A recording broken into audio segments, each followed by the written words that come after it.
ଆମର ଦେବ ମନ୍ଦିର ରଖିବୁ ତାକୁ ସଫା ସୁତର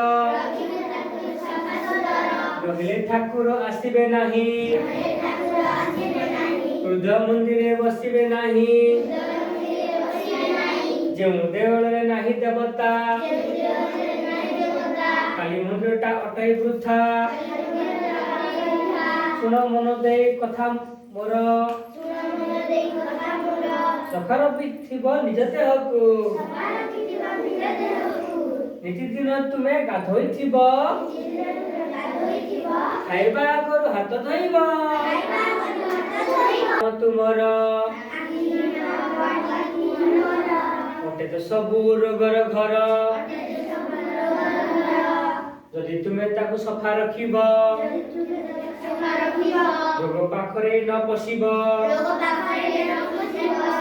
ଆଉ ଏକ କଥା କହୁଛି ଶୁଣ ଦେହ ସାଥେ ସଫା ରଖିବ ମନ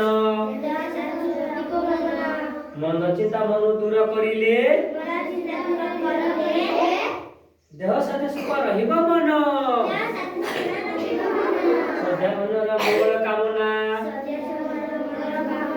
କଲେ ମନ ହୋଇବ ସୁନା।